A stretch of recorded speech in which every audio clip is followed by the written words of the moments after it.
Dia itu hanya ingin menggarisbawahi kalau demokrasi itu sebagai suatu proses pemilihan saja tanpa ada pemikiran mengenai siapa yang akan melaksanakan, siapa yang akan leadernya, itu nanti akan kacau. Kurang lebih yang dia ingin sampaikan itu pesannya begitu. Prof Bud, tadi menarik ya, Bapak juga mengalami situasi yang membuat kebijakan dari first place dulu, baru kemudian negosiasi sampai pada titik temu. Berarti itu kan ada keahlian negosiasi ya yang diperlukan oleh kita di FEB UGM, termasuk untuk alumni kita. Nah, mereka itu kan juga pada posisi tertentu porsinya mungkin negosiasi juga akan besar ya Prof. Ya. Nah, tapi selain ilmu negosiasi, apalagi yang diperlukan sebagai bekal untuk alumni kita atau mahasiswa kita, Prof? Untuk sukses tadi sebagai leaders tadi. Ya. Berorganisasi lah, mulai dari awal. Ya. Meskipun masih pada tahap belajar tadi ya sebagai mahasiswa, tapi organisasi yang benar, tidak hanya organisasi yang apa ya, yang arahnya tidak terlalu jelas, yang hanya digunakan, bahkan bisa organisasi atau perkumpulan tapi digunakan oleh orang lain, jangan sampai ke situ. Mahasiswa kita mungkin perlu melatih diri ini dalam proses ini take and give, lalu apa itu diplomasi, lalu apa itu kompromi. Ini memang perlu praktek ya, yang saya kira di Fakultas Ekonomi bisa dimulai mungkin dengan cari suatu mata kuliah apa itu pilihan yang bisa membawa anak-anak itu berminat ke bidang itu, di bidang negosiasi, di bidang diplomasi. Ini saya kira sangat penting nanti untuk bagi mereka untuk kerjakan. Iya, tadi menarik Prof tentang negosiasi tadi. Pada akhirnya negosiasi itu kan kemudian pada titik tertentu tetap harus mengepentingkan kepentingan merah putih ya Prof. Ya. Nah itu yang kemudian alumni kita tentu harus dibekali juga.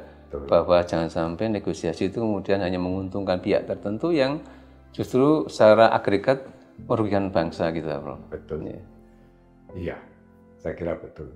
Kalau lulusan UGM saya agak yakin bahwa nasionalismenya, kecintaan sama tanah air itu moga-moga cukup tinggi, karena ini adalah universitas perjuangan. Betul, Bro. Kira-kira harus kita warisi ini semangat dari pendiri di sini. Tapi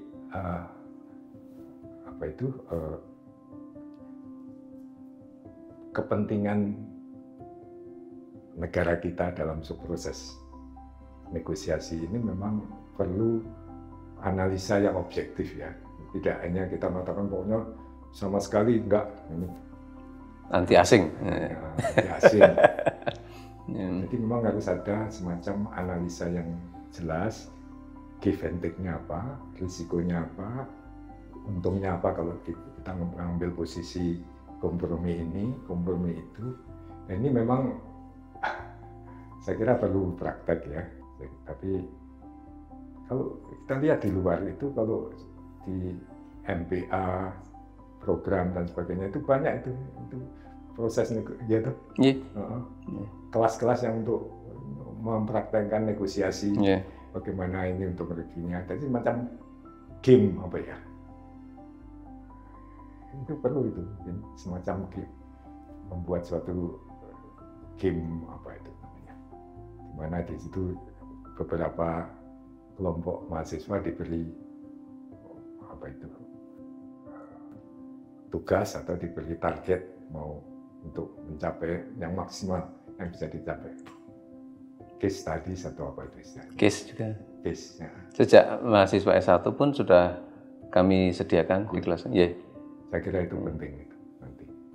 Tidak hanya soal teori, soal basic knowledge-nya itu memang penting di bidang ekonomi, manajemen akuntansi, tapi juga kemampuan ini mungkin perlu diberi outlet bagi mereka ya.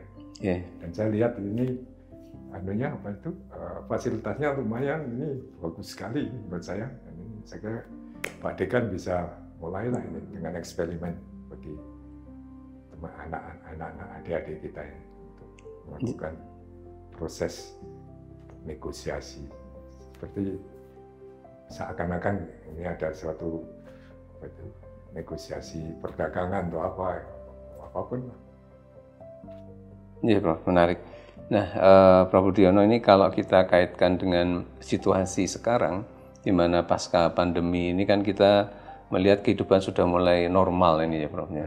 Nah, apakah kondisi kemarin di dalam COVID, ya, baik itu di konteks ekonomi maupun secara keseluruhan di bidang kehidupan yang lain, itu juga mencerminkan bagaimana peran leaders di dalam mengelola baik itu perusahaan maupun organisasi yang lain? Iya. Saya kira betul, leaders itu penting dan lebih penting pada saat-saat kritisnya. Itu saya kira betul. Termasuk COVID kemarin itu krisis juga ya, Pak? Saya kira kok iya. Sekarang pengaruhnya COVID ini luar biasa loh, Mas Didi. Jadi dulu globalisasi itu berjalan begitu cepatnya, hampir tidak ada remnya. Kemudian setelah ada COVID, negara-negara mulai memikirkan, oh iya, kalau vaksin kita nggak tersedia, bagaimana kalau microchip yang sangat dibutuhkan oleh industri dalam negeri saya nggak ada, gimana?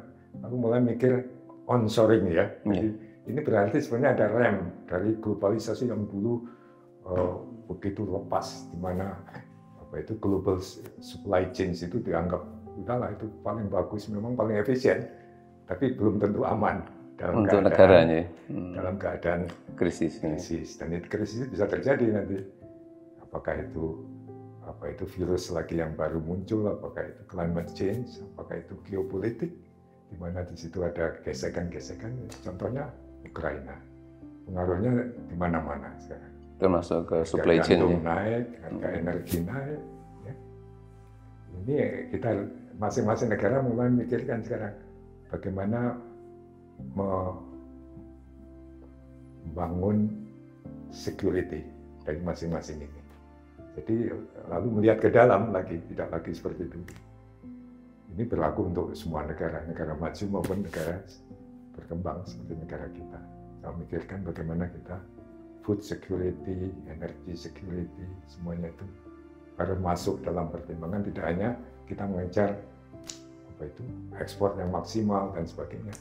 Berarti makin protektif nih, Bro. Memang arahnya ke sana, dan jadi seperti dulu lah, zaman waktu teknologi yang sebelumnya itu terjadi, apakah itu listrik, apakah itu kereta api, itu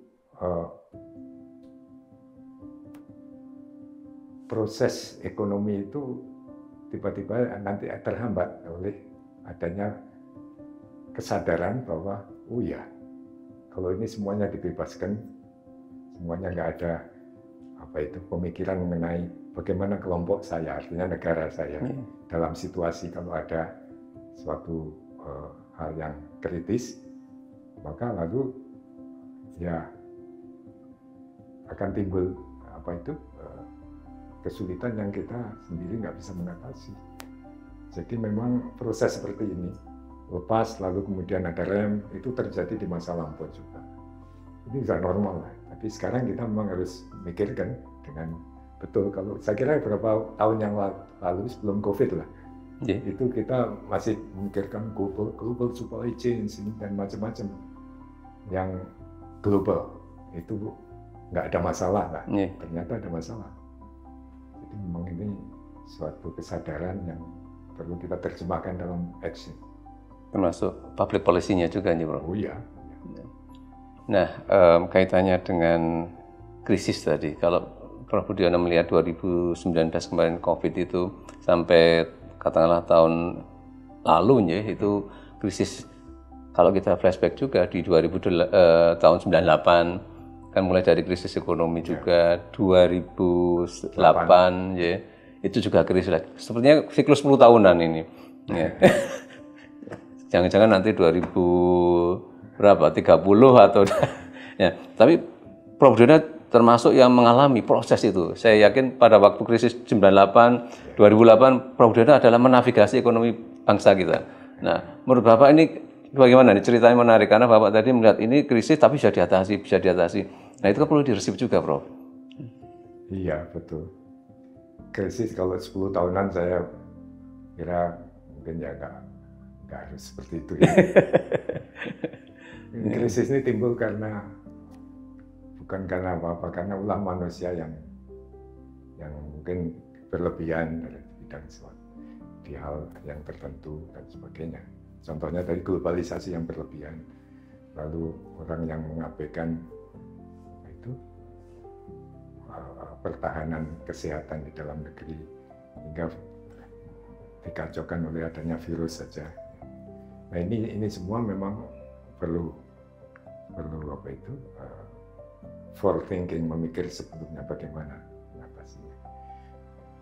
Kalau yang terjadi di masa lampau ini memang bisa diatasi lah, kira-kira. Tapi yang sekarang ini dan ke depan nanti menurut saya itu akan lebih berat ya, karena ini akumulasi atau konvergensi dari beberapa faktor yang nanti bisa menimbulkan suatu proses yang lebih sulit dari apa yang kita alami tahun 98. Dan 98 itu istilahnya Asian Financial Crisis. Ini hanya di Asia saja kok begitu. Tapi Indonesia kena yang paling berat. Paling berat, walaupun terakhir ya dapatnya. Kemudian tahun 2008 itu global financial crisis. Ya bisa diatasi lah. Dan nanti tahun berapa saya nggak tahu kalau ada setelah COVID ini.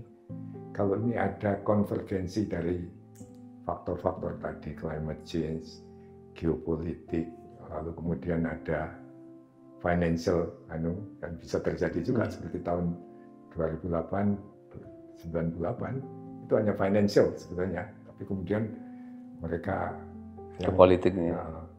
Kemudian ada perang, ada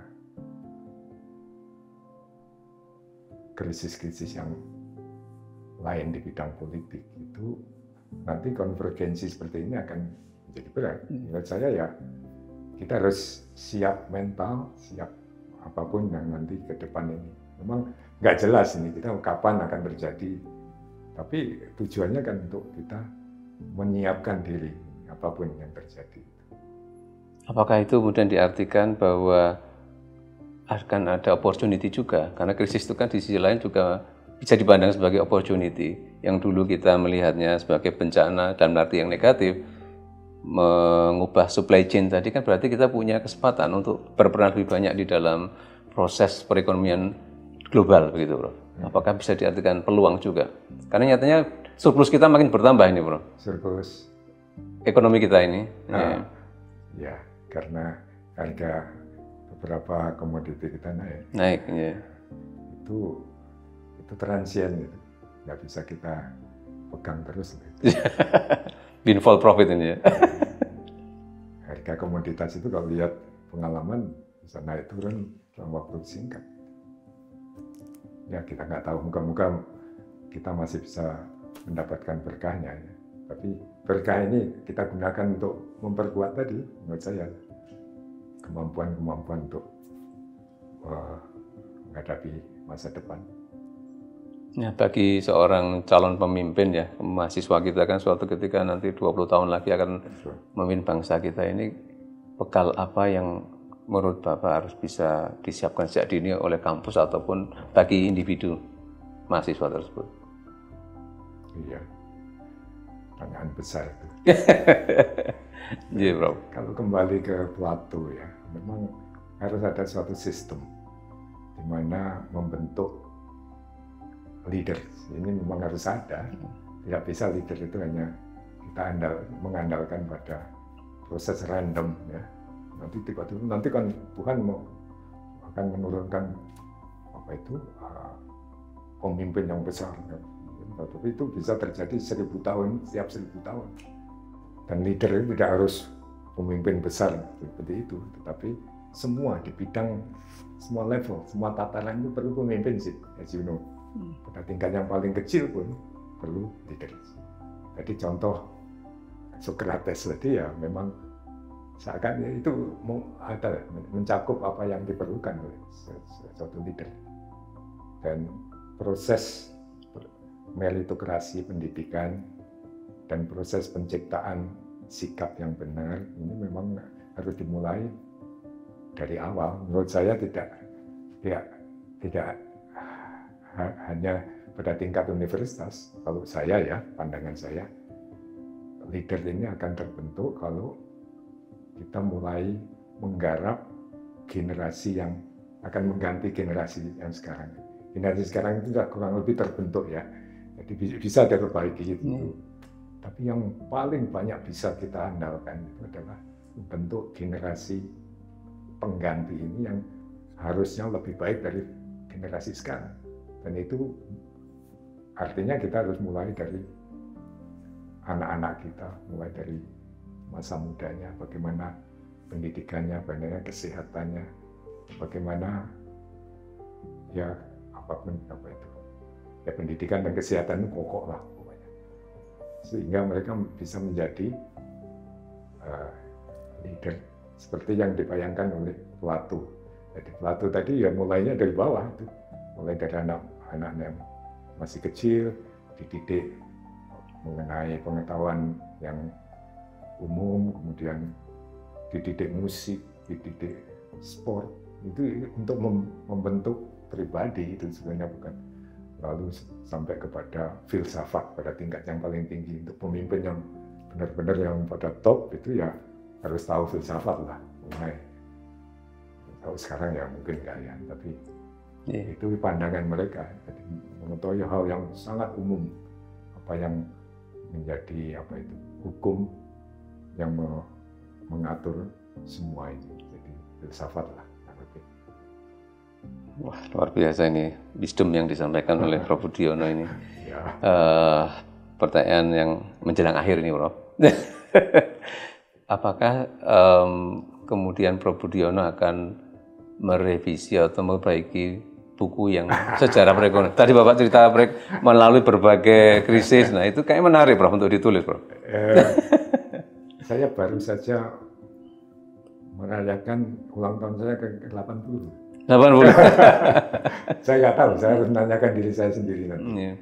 Apakah masih bisa saya menyisihkan energi untuk update buku saya yang saya harapkan ini dibaca oleh adik-adik saya dari Fakultas Ekonomi. Tentu, Bro.